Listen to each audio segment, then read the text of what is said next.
What's up guys, welcome back to the channel. In the last episode you see me strip down the engine for this Toyota Altezza just to find out the catastrophic damage that was left behind from when the timing belt slipped. But in this episode we're going to be stripping down both front and rear subframes because we're going to be sending all of these suspension parts off for powder coating. You might be wondering why we're powder coating the suspension parts and not buying new ones, and that's because parts for this car are quite expensive. Even though the Altezza shares the same suspension setup as the Lexus IS200, parts for it are still quite pricey. So we're going to be sending these parts off for powder coating and they're going to come back completely fresh. So what we're going to be doing now, we're going to strip these right down, we're going to pop all the bushes out of them, and then we're going to send them off to be powder coated, and we're just going to jump straight into this and get it done.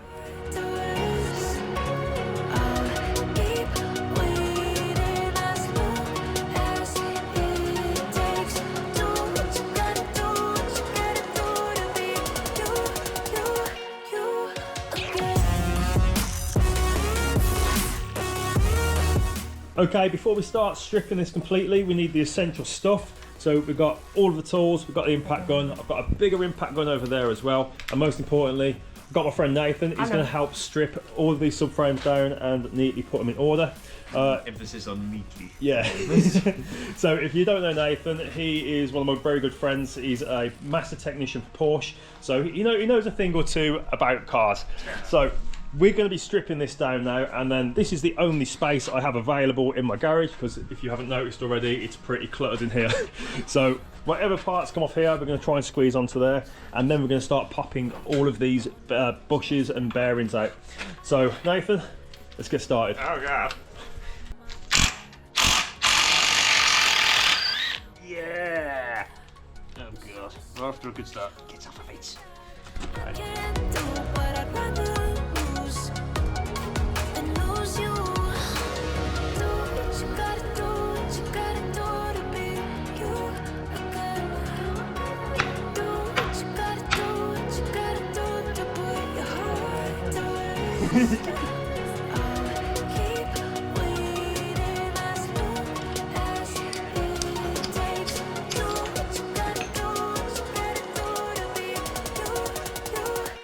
Okay, we're making some good progress on this now, but at the same time, it's a 25-year-old car with rusty Japanese bolts.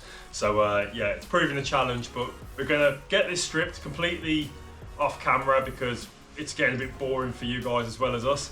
And we're gonna move straight onto the front subframe and yeah, make a dent in that. Before we go onto the front subframe, just thought I'd let you know, desperate times call for desperate measures. So we've whipped out the blowtorch because that has completely seized on. We've used the big impact gun on it, and that's got like 1800 newton meters of breakaway force, and it's still couldn't get that off. So we're resulting with fire.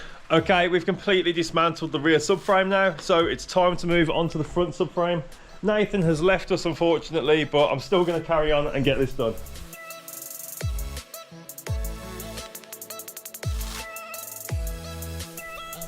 Just so you know, the front subframe was just as bad as the rear subframe, so don't let this fool you, it was a nightmare to get these parts off.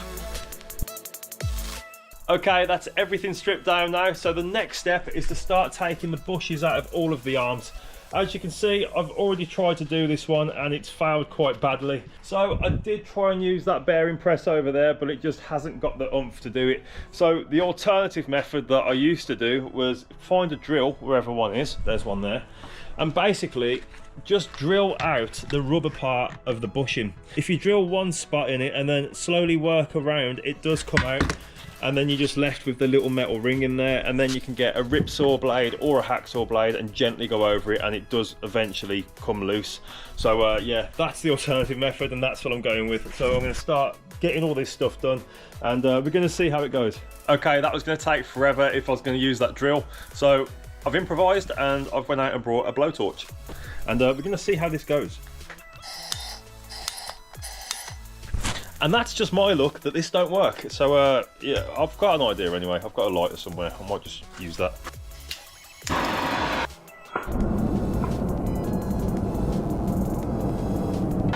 It works. So yeah, so basically I'm just going to melt all of this.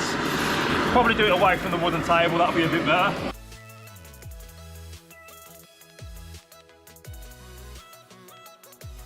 Okay, so this is where I'm at. What I've done, I've lit it, and if you hold the torch on long enough, it kind of like just keeps the flame going.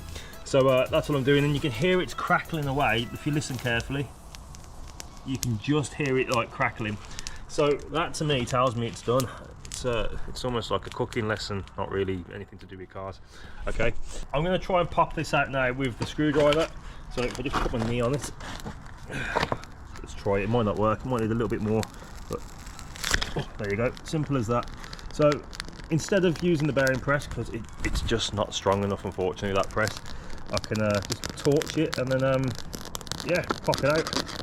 Okay, there are some things that the fire can't fix. So you can see here, I've popped both the bushes out of there, and then we're left with the ball joint, which is on here. So if you look at this here, this is what I've got. I've got a ball joint splitting kit, and this is how I'm going to attack it. I've got my impact gun here. I'm pretty sure you're not supposed to use an impact gun on these, but I'm going to do it anyway. So that's pretty much it. Everything's secured, and hopefully this should just pop out. Let's give it a go. Seems like it works. Come on, don't show me up on camera. Get out. And there we go, there we have it. Ta-da! So this is the ball joint, and that's completely finished now. That is, I've just got to do it to everything else that has a ball joint on it. So I continued working on through the night, setting fire to all these bushes and filling my lungs with toxic smoke. Okay guys, it's now the morning, and yeah, look at the state of this place. But we've got all the bushes out now, and all I have to do is get the little inserts out of the bushings, well, where they used to be. So inside there, that used to be a bushing. Where is it? There it is. As you can see, I've cut straight down it with the rip saw, and it works pretty good in all fairness. So I've got to go around all of these and do the same thing. It's not very time consuming, so yeah, let's get stuck into it. And I've got everything booked in with the powder coaters for about 4 o'clock. Now it's probably about 11, so yeah, we're gonna get everything done, and hopefully everything goes to plan and we've got no more mishaps along the way. Okay, as you can see, I've put a little slit straight down the middle of this outer bushing, so now we can start popping it out. But just be careful when doing this that you don't cut into the suspension arm. It's not going to matter too much because the bushing that goes in is like a sealed thing really, so it's not going to be affected if you put a little nick in it, but you don't really want to cut into your suspension arms. So just be really careful when doing it. And now we can start popping this little bushing out. I'm going to show you exactly how I do it. First thing you're going to want to do is grab a hefty screwdriver and a big boy hammer. So we're just going to basically tap along this part of the bushing and fold it underneath this side, and it should just come out quite nicely. Okay, see how that looks?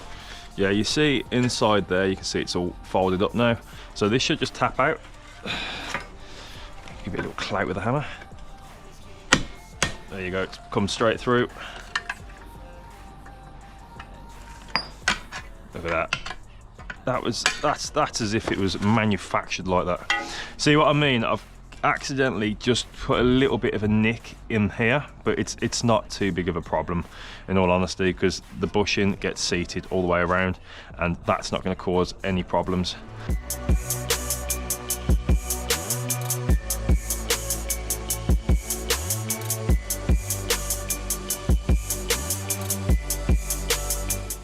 Okay, we're pretty much there now. All the suspension components have been stripped, but we've got one more, and that's the dreaded rear subframe. So I've heard these things are an absolute nightmare to get the bushes out of. So I brought my trusty friend Mr. Blowtorch with me. So we're going to get these bushes out one way or another.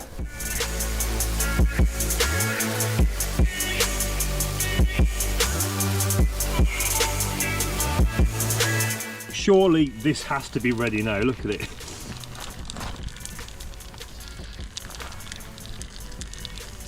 Ah, there we go, out you pop.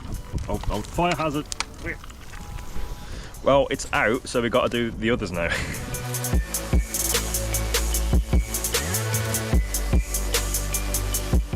And there you have it guys, all 4 bushings have been taken out. I've just got to take out the mounts for the diff. because they've got to be polywashed as well, and then we can send this thing off to be powder coated along with the rest of the stuff. Okay, both of the rear diff mounts have been taken out of it now, so we're pretty much ready to start loading the car with all of this.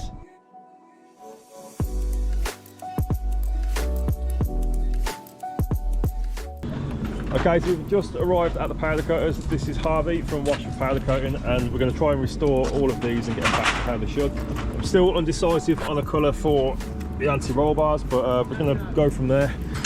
Okay, it's about a week's turnaround, is it? Yeah, a week to, well, a couple of days to a week. Okay. Blasting, primer and top coat. Long lasting, nice finish. Absolutely perfect. Okay, we're going to get all of these loaded into the trolley, and we're going to go from there. Okay, we've just wheeled the parts into here. There's the trolley right there, and hopefully it should be done in a few days. We have talked about different colour schemes to go with the car, and I may even bring the brake calipers up here to get them done as well, but we're going to see how it goes because I've really got to think of what colour to use. So yeah, we're going to get back to the unit and go from there because I've got something else to show you guys. Okay, I've just got back to the unit now. Before I show you that thing I was just on about, I've got to give this place a quick clean.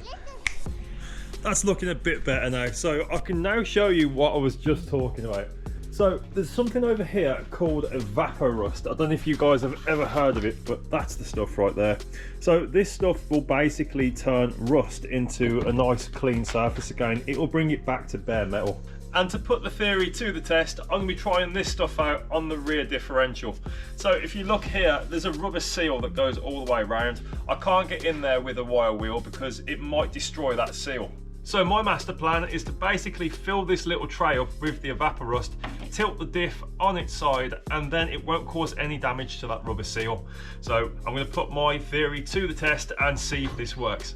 Okay, I've already found a flaw with my master plan. So this little tray will not work because it doesn't allow the evaporust to get in there. If it was a little bit wider and deeper, it would work, but this is the only tub that I have at the moment, well, tray.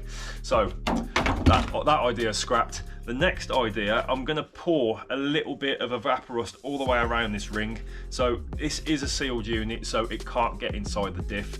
And if I show you right here, you'll see that inside there's a little lip that goes all the way around this, and with this being a sealed unit, it's not going to affect the inside of the diff. So that's my idea. I'm going to pour it just along this lip here, and hopefully within 48 hours that should be completely clean. Feel the ground shaking underneath, trying to take me alive. And now we play the waiting game. So in 48 hours that should be completely free of rust. But within the 48 hours, I've still got loads of other stuff to do. So the nuts and bolts that are in these bags, they all need sorting as well. I do have the steering rack bolts here and the front shock bolts. We're going to put them in this little tray because we know they're going to fit this time. And we're going to see if it really does what it says on the tin, well, on the tub.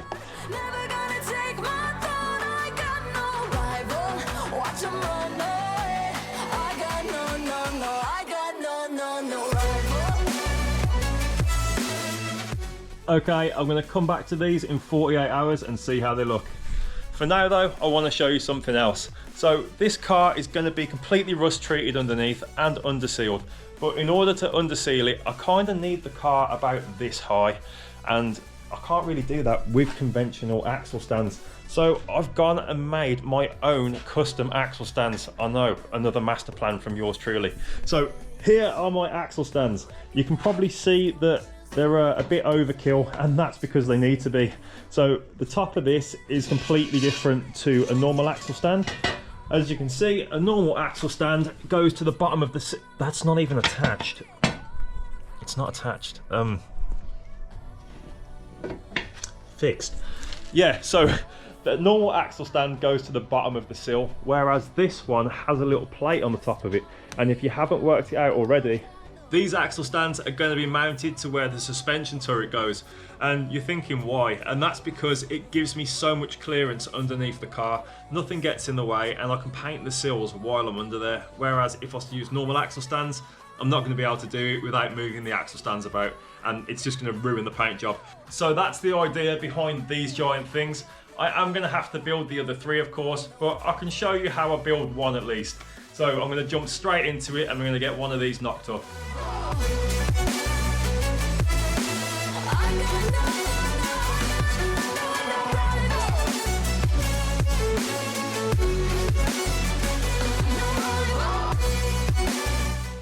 There you have it, one enormous axle stand knocked up for you. I will be carrying on with this again in the morning just because it's 9 o'clock on the night now and I'm absolutely shattered. So in the morning I'm going to be building the 2 front axle stands, then we're going to get this car up into position and hopefully these things hold. But anyway, I'll see you in the morning. Okay, would you believe that it took almost a full day to build the other 2 and drill out the holes to adjust the levels? But here we are, there we have it. All 4 are now complete, so we can get this car jacked up into place now. And if you come around here, you're going to love my other contraption I've made. So these cars don't really come with a crash bar, so I've had to make do with what I've got. So I've made my own crash bar, and this is a seat belt, obviously rated to the car's weight, of course. But with that, I'm going to lift the back end of the car up and then put one of them big giant axle stands under here and another one on the other side as well. And then we can start lifting the front end. So yeah, let's see how it goes. So I'll keep hustling, you keep struggling, bitch I'm humbling, keep mumbling, I'll keep doubling, you keep bluffing, you've got nothing, I'll keep hustling. Okay guys, there you have it. That is engineering at its finest, and it's also sketchiness at its finest.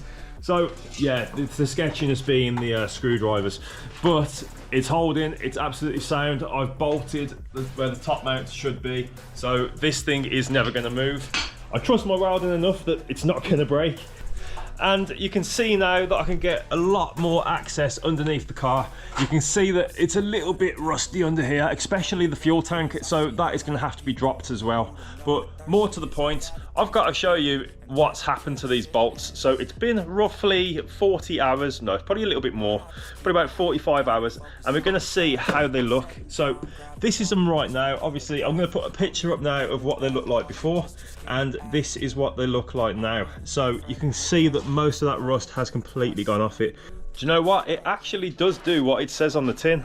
So I can't really knock it. This one here, I'm probably going to leave in a little bit longer just because I did take it out and I used a wire brush on it thinking it's going to work a bit better if I take some of the rust off. But yeah, it probably hasn't worked as well as it should. I should have just left it because now I've exposed the rust underneath, whereas this one here looks like it's just been left to its own devices and it's probably turned out that little bit better.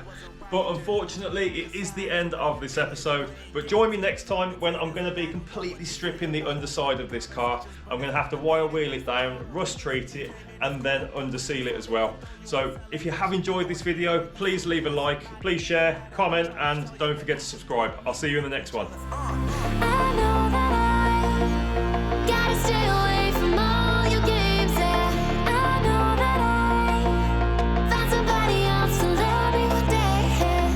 If you're still watching, I'm going to show you what the diff looks like. Yeah, not much has happened there. I bet you wish you never stuck around that little bit longer now.